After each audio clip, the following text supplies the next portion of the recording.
Salam sejahtera, selamat beraktivitas kembali. Kiranya hari ini lebih baik dari hari kemarin. Kita renungkan firman Tuhan di dalam Matius 16 ayat 21 sampai 28.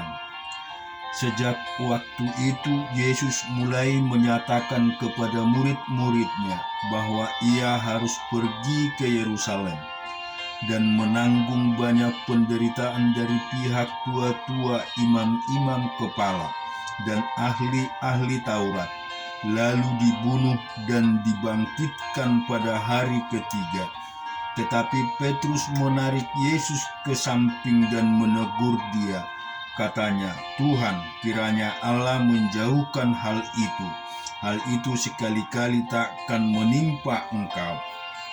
Maka Yesus berpaling dan berkata kepada Petrus, "Eyanlah iblis, engkau suatu batu sandungan bagiku."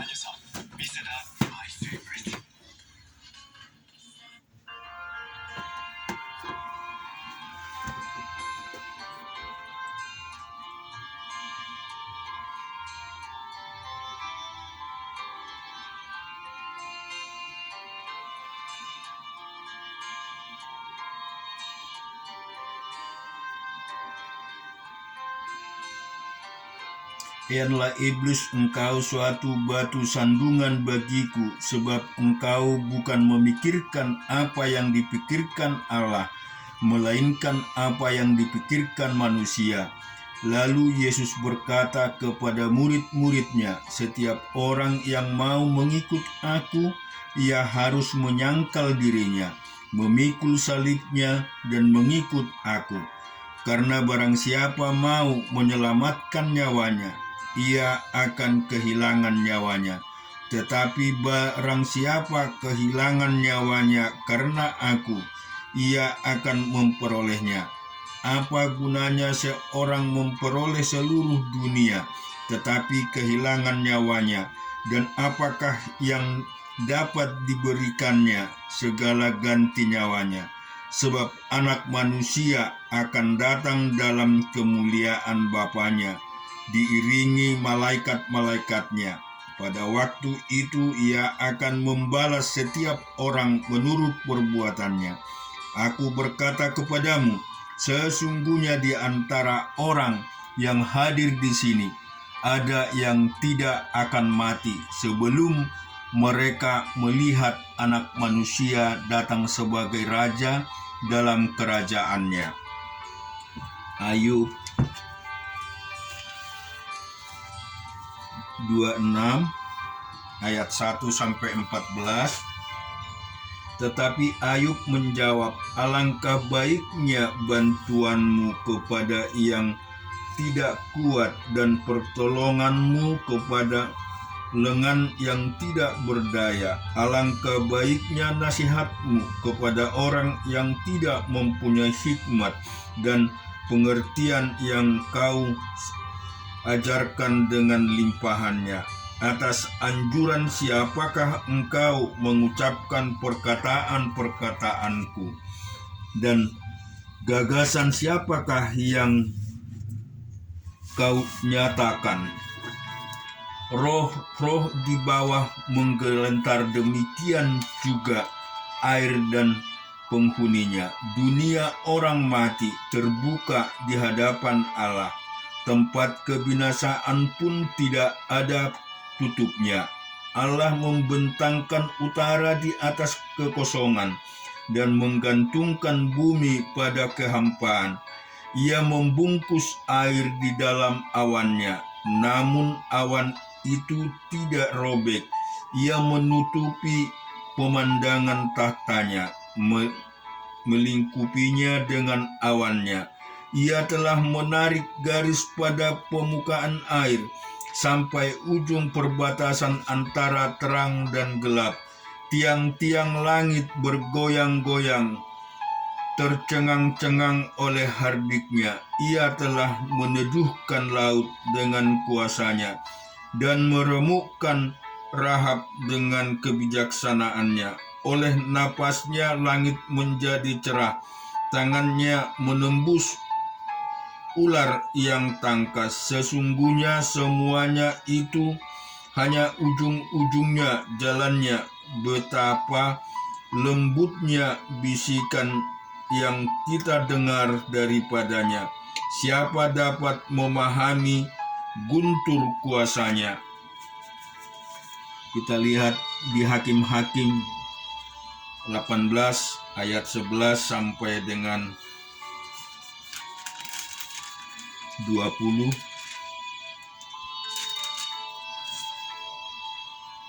Lalu berangkatlah dari sana, dari Zora dan Esitaol, 600 orang dari kaum suku Dan, diperlengkapi dengan senjata. Mereka maju lalu berkemah di Kiryat Yearim di Yehuda. Itulah sebabnya tempat itu disebut Mahane dan sampai sekarang.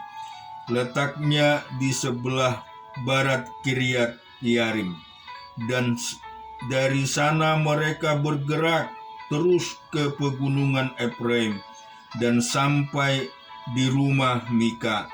Lalu berbicaralah kelima orang yang telah pergi mengintai daerah Lais itu. Katanya kepada saudara-saudaranya sesukunya, tahukah kamu bahwa dalam rumah-rumah ini ada epod, terapim, patung pahatan dan patung tuangan? Oleh sebab itu, insapilah apa yang akan kamu perbuat. Kemudian mereka menuju ke tempat itu, lalu sampai di rumah orang muda suku Lewi itu, di rumah Mika, dan menanyakan apakah ia selamat. Sementara ke-600 orang dari Bani Dan yang diperlengkapi dengan senjata itu tinggal berdiri di pintu gerbang. Maka kelima orang yang telah pergi mengintai negeri itu berjalan terus masuk ke dalam, lalu mengambil patung pahatan, epod, terapim, dan patung tuangan itu. Adapun imam itu berdiri di pintu gerbang bersama-sama dengan ke-600 orang yang diperlengkapinya dengan senjata itu. Tetapi setelah yang lain-lain itu masuk ke dalam rumah Mika dan mengambil patung pahatan, epod, terafim, dan patung tuangan itu, berkatalah imam itu kepada mereka, Berbuat apakah kamu ini? Tetapi jawab mereka kepadanya, diamlah, tutup mulut, ikutlah kami dan jadilah bapa dan imam kami. Apakah yang lebih baik bagimu, menjadi imam untuk seisi rumah satu orang, atau menjadi imam untuk suku dan kaum di antara orang Israel? Maka gembiralah hati imam itu, diambilnyalah efod, terapim, dan patung pahatan itu, lalu masuk ke tengah-tengah orang banyak. Kita juga akan baca di Keluaran 39 ayat 1 sampai 10. Dari kain ungu tua, kain ungu muda, dan kain kermiji dibuat merekalah pakaian jabatan yang dipakai apabila diselenggarakan kebaktian di tempat kudus. Juga dibuat mereka pakaian-pakaian kudus untuk Harun, seperti yang diperintahkan Tuhan kepada Musa. Dibuatnyalah baju epod dari emas, kain ungu tua dan kain ungu muda, kain kermiji dan lenan halus yang dipintal benangnya. Mereka menempa emas papan dan dipotong-potongnya itu menjadi benang emas untuk dipakakan pada kain ungu tua, pada kain ungu muda, pada kain kermiji, dan pada lenan halus buatan seorang ahli. Dibuat merekalah tutup bahu pada baju efod itu yang disambung kepadanya. Di kedua ujungnya lah baju efod itu disambung. Sabuk pengikat yang ada pada baju efod itu adalah seiras dan sama buatannya dengan baju efod itu, yakni dari emas, kain ungu tua, kain ungu muda, kain kermiji, dan lenan halus yang dipintal benangnya seperti yang diperintahkan Tuhan kepada Musa. Dikerjakan merekalah permata krisopas, yakni dililit dengan ikat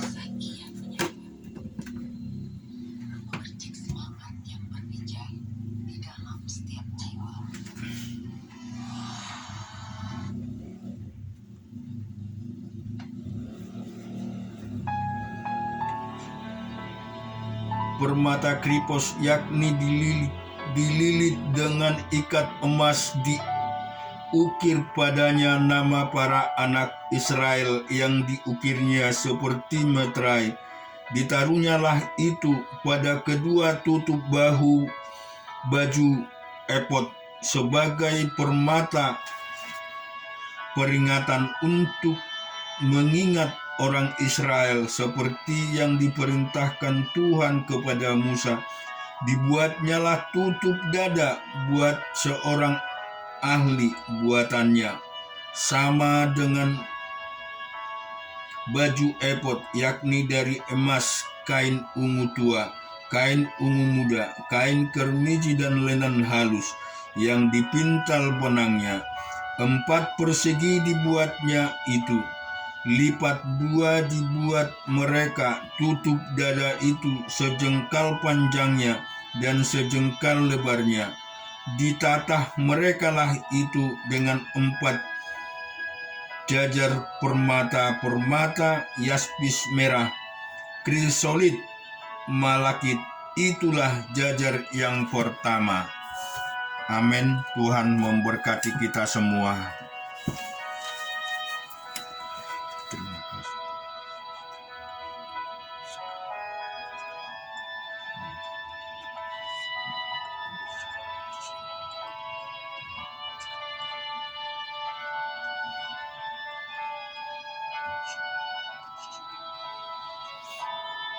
Terima kasih.